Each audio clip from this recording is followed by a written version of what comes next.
Ya, Assalamualaikum warahmatullahi wabarakatuh. Selamat pagi, siang, atau malam. Terima kasih atas kesempatan yang diberikan pada hari ini.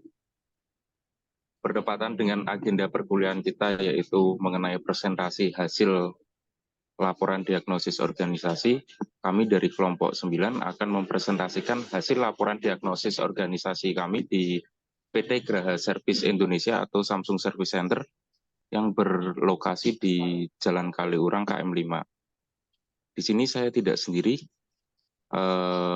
Sebelumnya saya perkenalkan dulu anggota kelompok 9. Yang pertama ada Mas Muhammad Sirojudin. Yang kedua saya sendiri Mario Sanfred Pujiharya. Yang ketiga Mas Gia Anggono Transmego. Yang keempat Mas Anandra Wahyu. Untuk mempersingkat waktu, materi selanjutnya dilanjutkan dengan Mas Sirojudin. Terima kasih. Oke, baiklah. Terima kasih Mas Mario. Yang pertama itu latar belakang PT Graha Service Indonesia yang merupakan Samsung Service Center berperan sebagai penyedia layanan purna jual untuk produk Samsung di Indonesia. Perusahaan ini harus mengatasi berbagai tantangan yang berkaitan dengan perawatan, perbaikan, dan layanan pelanggan. Adanya kompleksitas teknologi, keragaman produk, dan perubahan yang cepat dalam pasar teknologi menambah kesulitan dalam memberikan layanan yang konsisten dan berkualitas tinggi. Slide selanjutnya. Perkembangan teknologi elektronik yang pesat, termasuk produk-produk Samsung, telah mengubah cara kita berinteraksi dengan dunia. Di tengah peran yang semakin penting dari perangkat elektronik dalam kehidupan sehari-hari, kualitas layanan purna jual menjadi faktor penentu dalam dalam kehidupan sehari-hari. Kualitas layanan purna jual menjadi faktor penentu dalam kepuasan pelanggan dan reputasi merek. Ketika perangkat elektronik mengalami kerusakan atau perlu perawatan, pelanggan sangat bergantung pada layanan purna jual untuk memperbaiki masalah tersebut dan memastikan perangkat mereka berfungsi dengan baik. Diagnosis organisasi merupakan langkah awal dalam meningkatkan efektivitas dan efisiensi perusahaan PT Graha Service Indonesia. PT Graha Service Indonesia tidak dapat mengabaikan aspek ini, mengingat peran krusialnya dalam menjaga reputasi merek dan kepuasan pelanggan. Diagnosis organisasi ini menjadi langkah penting untuk memastikan bahwa PT Graha Service Indonesia dapat terus memberikan layanan purna jual yang baik dan memenuhi ekspektasi pelanggan dalam lingkungan bisnis yang berubah dengan cepat. Untuk slide selanjutnya, kami persilakan Mas Ria Anggono Transmego.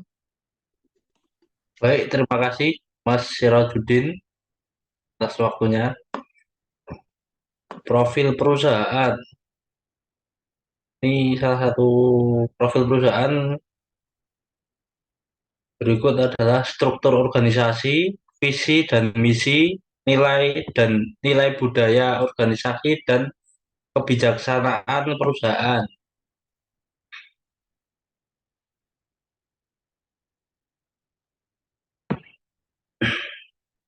Tujuan praktik.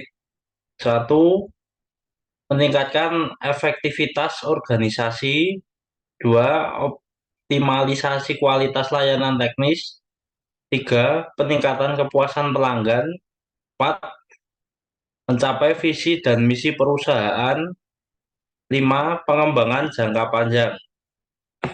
Manfaat praktik. Salah satu manfaat utama dari praktik diagnosis organisasi ini adalah kemampuan untuk mengidentifikasi kelemahan dan potensi perusahaan dengan lebih baik.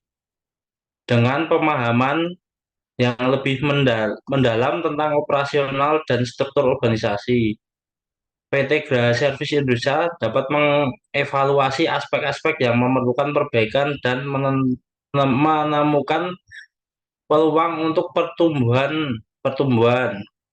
Hal ini akan membantu perusahaan dalam mengambil tindakan yang tepat untuk meningkatkan kinerja mereka.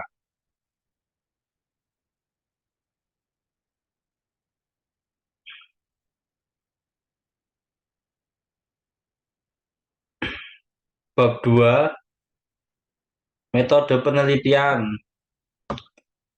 Ada 4 metode yang ada. 1, metode angket atau kuesioner.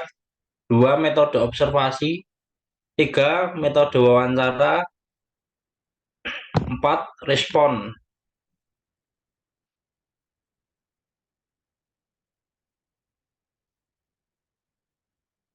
Bab 3, hasil pengambilan data. Hasil angket atau kuesioner. Hasil observasi. Berikut hasil observasi yang dilakukan, ditemukan bahwa ada aspek hubungan, terdapat angka terendah kemungkinan diikuti pada aspek sikap terhadap perubahan yang masing-masing di angka total 360 sampai 361 dan rata-rata 7,2 sampai 72,2. Data ini menunjukkan bahwa aspek hubungan dan sikap terhadap perubahan perilaku dikaji kembali sebagai mana mestinya. Dan hasil wawancara pada intinya pada para responden mengutarakan bahwasanya seringkali terjadi kerancuan informasi baru karena kurang optimalnya sosialisasi dari atasan. Hal ini sering menjadi kerancuan atau kebingungan yang dialami karyawan dalam menerapkan peraturan dan melaksanakan pekerjaannya. Next, waktu pengambilan data. Pengambilan data dilaksanakan pada hari Sabtu 4 November 2023 pada pukul 11 sampai selesai, dan berikut adalah data dokumentasinya.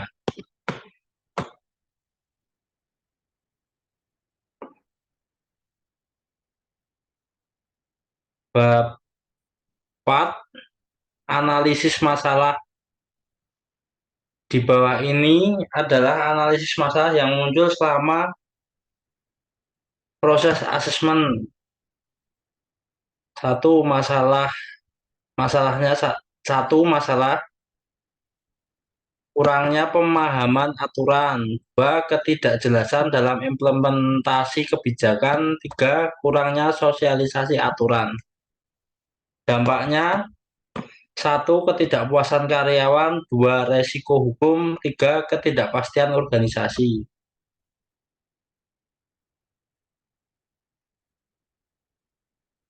Next, analisis masalah. Diagnosis masalah. 1, ketidakjelasan aturan dan kebijakan. 2, keberagaman interpretasi.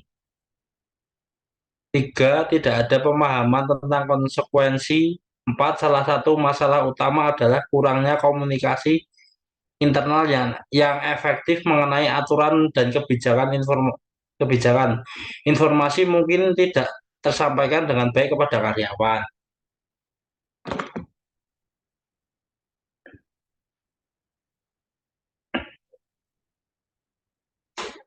Selanjutnya, untuk bab 5 dan bab 6 yaitu tinjauan pustaka dan rancangan intervensi akan saya jelaskan, yaitu untuk bab 5 tinjauan pustaka. Berikut ini peneliti akan kemukakan beberapa pengertian organisasi menurut para ahli. Menurut Robbins, mengatakan bahwa organisasi adalah kesatuan sosial yang dikoordinasikan secara sadar dengan sebuah batasan yang relatif dapat diidentifikasi, yang bekerja atas dasar yang relatif terus-menerus untuk mencapai suatu tujuan bersama atau sekelompok tujuan.